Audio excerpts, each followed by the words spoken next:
नमस्कार दर्शक बंधु चलतु नजर पकेबा आज सकाळ केतोटी गुरुत्वपूर्ण खबर उपरे सेतिपई भिडियोटी को शेष पर्यंत देखिबाकू मोर अनुरोध।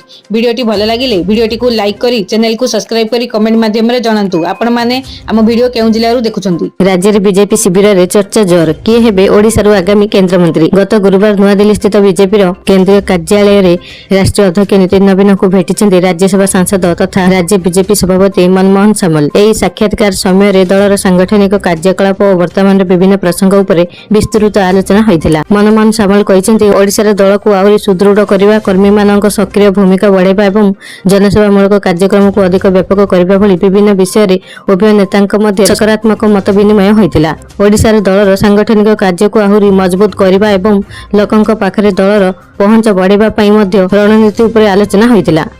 परवर्ती खबर 22 जन बुणाकार को संत कबीर हस्ततंत्र पुरस्कार एवं जातीय हस्ततंत्र पुरस्कार प्रदान ओडिसा 2 जन को मिलिला। राष्ट्रपति द्रौपदी मुर्मू गतकाली नुआदिल्ली राष्ट्रपति भवन सांस्कृतिक केन्द्र रे आयोजित 12 जातीय हस्ततंत्र दिवस समारोह रे जोग दैछंती। एही अवसर रे से संत कबीर हस्ततंत्र पुरस्कार एवं 2025 जातीय हस्ततंत्र पुरस्कार प्रदान करिसेंती।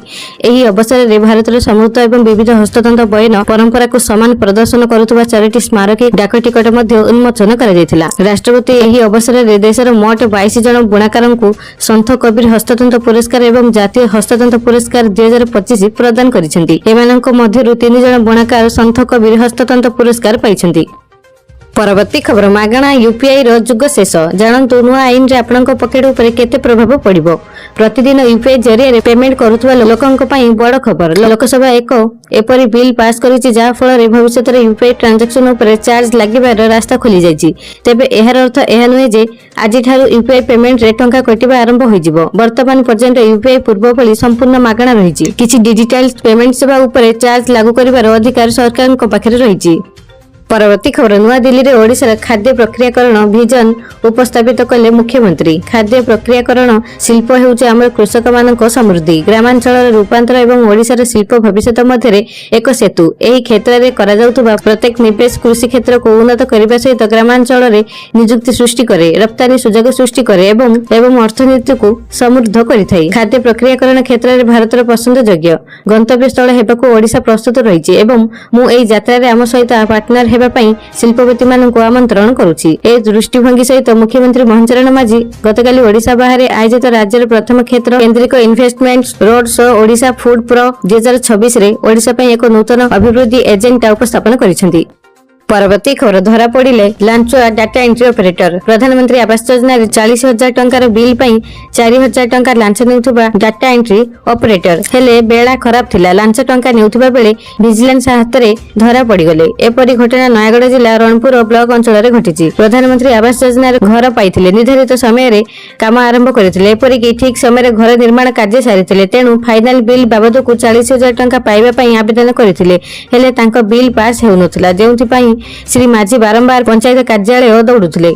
Panchayat data entry Prashant Kumar Bhatt bill अटकाउथिबा Shri माझी जानिबाकू पाइथिले। परे तांको सहित बिल संपर्क रे आलोचना करिथिले। सेही समय रे श्री भट्ट 11,000 टंका लांच मागिथिले। से प्रथमे 7,000 टंका देइथिले, बाकी 4,000 टंका परे देबे बोली कहिथिले। हेले परवर्ती समय रे श्री माझी एनै विजिलेंस कार्यालय रे अभियोग करिथिले। योजना मुताबिक गतकाली श्री माझी बाकी थिबा 4,000 टंका देउथिले। ठीक सेही समय रे सेठारे साधा पोशाक रे उपस्थित थिबा विजिलेंस अधिकारी माने काबू करिथिले। एथिसह तांको ठारू लांच जबत करिथिले। परवर्ती खबर विजयंक छाड़पत्र मामला बंद, आवेदन फेराई नेले पत्नी। तमिलनाडु मुख्यमंत्री तथा अभिनेता विजयंक व्यक्तिगत जीवन को नहीं गत किछि दिन धरी चर्चा जोर धरिथिला। 27 वर्षर वैवाहिक संपर्क भांगिबाकू जाउछि बोली खबर आसुथिबा बेले एबे आसीछि एक बड़ मोड़। विजयंक पत्नी संगीता दाखल करिथिबा छाड़पत्र आवेदन को फेराई नैछन्ती। फल रे विजय संगीतांक विवाह विच्छेद मामलार अंत घटिछि। एएनआई रो सूचना अनुसार संगीता तांको स्वामी तथा तमिलनाडु मुख्यमंत्री सी जोसेफ विजयंक विरोध रे दाखल करिथिबा छाड़पत्र मामला को प्रत्याहार करिसेंती। एहा परे चेंगलपटु कोर्ट मामलार सुनानी बंद करी एहाकू खारज करिसेंती। एही खबर प्रकाश पाइबा परे विजयंक प्रशंसक माने खुशी प्रकाश करिसेंती। परवर्ती खबर अमेजन फ्लिपकार्ट रे फ्रीडम सेल आरंभ, मिलुची भारी डिस्काउंट, शीघ्र करंतु शॉपिंग।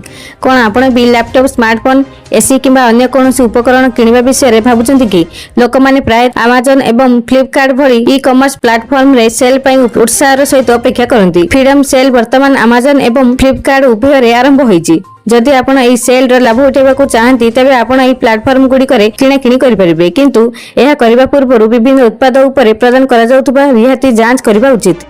ପରବର୍ତ୍ତୀ ଖବର, ସୁଭଦ୍ରା ହିତାଧିକାରୀଙ୍କ ପାଇଁ ଖୁସି ଖବର। ରାକ୍ଷୀ ପୂର୍ଣ୍ଣିମାରେ ମିଳିବ ଟଙ୍କା। ସୁଭଦ୍ରା ଯୋଜନାର ହିତାଧିକାରୀଙ୍କ ପାଇଁ ଆସିଛି ବଡ଼ ଖୁସି ଖବର। ଆସନ୍ତା ରାକ୍ଷୀ ପୂର୍ଣ୍ଣିମା ଅବସରରେ ସୁଭଦ୍ରା ଯୋଜନାର ପରବର୍ତ୍ତୀ କିସ୍ତି ଟଙ୍କା ପ୍ରଦାନ କରାଯିବ। ଏଥିସହ 25 ଜୁଲାଇ ସୁଦ୍ଧା ଯେଉଁ ଆବେଦନଗୁଡ଼ିକର ନାମ ଜିଲ୍ଲା ସ୍ତରରୁ ଚୂଡ଼ାନ୍ତ ତାଲିକାରେ ଆସିଥିବ ସେହି ଯୋଗ୍ୟ ହିତାଧିକାରୀମାନେ ମଧ୍ୟ ଏହି ପର୍ଯ୍ୟାୟରେ ଆର୍ଥିକ ସହାୟତା ପାଇବେ। ଏନେଇ ଉପମୁଖ୍ୟମନ୍ତ୍ରୀ ପ୍ରଭାତୀ ପରିଡ଼ା ସୂଚନା ଦେଇଛନ୍ତି। ଉପମୁଖ୍ୟମନ୍ତ୍ରୀ କହିବା ଅନୁଯାୟୀ 25 ଜୁଲାଇ ସୁଦ୍ଧା ଜିଲ୍ଲା ସ୍ତରରୁ ଯେଉଁ ନାମଗୁଡ଼ିକ ଅନୁମୋଦନ ପାଇଁ ସରକାରଙ୍କ ନିକଟକୁ ପହଞ୍ଚିଥିବ ସେହି ସମସ୍ତ ଯୋଗ୍ୟ ହିତାଧିକାରୀଙ୍କ ବ୍ୟାଙ୍କ ଖାତାକୁ ରାକ୍ଷୀ ପୂର୍ଣ୍ଣିମା ଅବସରରେ ସିଧାସଳଖ ଟଙ୍କା ପଠାଯିବ। ଏହା ଫଳରେ ଅପେକ୍ଷାରେ ଥିବା ଅନେକ ମହିଳା ଉପକୃତ ହେବେ। ପରବର୍ତ୍ତୀ ଖବର, ସୌମ୍ୟରଞ୍ଜନ ସ୍ୱାଇଁ ହତ୍ୟାକାଣ୍ଡ ମାମଲା 6 ଜଣଙ୍କୁ ମିଳିଲା ଜାମିନ।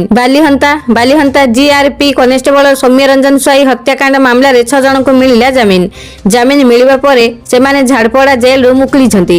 ପୂର୍ବରୁ ପୋଲିସ ମାମଲାରେ 20 ଜଣଙ୍କୁ ଗିରଫ କରିଥିଲା। ଏମାନଙ୍କ ମଧ୍ୟରୁ 11 ଜଣଙ୍କ ବିରୋଧରେ ପ୍ରମାଣ ଦାଖଲ କରିଥିବା ବେଳେ ଅବଶିଷ୍ଟ 9 ଜଣଙ୍କ ବିରୋଧରେ ପ୍ରମାଣ ଦାଖଲ ହୋଇଥିଲା। ହେଲେ କ୍ରାଇମବ୍ରାଞ୍ଚକୁ ସେହି 9 ଜଣଙ୍କ ବିରୋଧରେ ପ୍ରମାଣ ମିଳିନଥିବାରୁ ଚାର୍ଜସିଟରେ ସେମାନଙ୍କ ନାଁ ଦାଖଲ କରିନଥିଲେ। ଏମିତିରେ ସେହି 9 ଜଣଙ୍କ ମଧ୍ୟରୁ 6 ଜଣଙ୍କୁ କୋର୍ଟ ଜାମିନ ପ୍ରଦାନ କରିବା ପରେ ସେମାନେ ଜେଲରୁ ମୁକୁଳିଛନ୍ତି।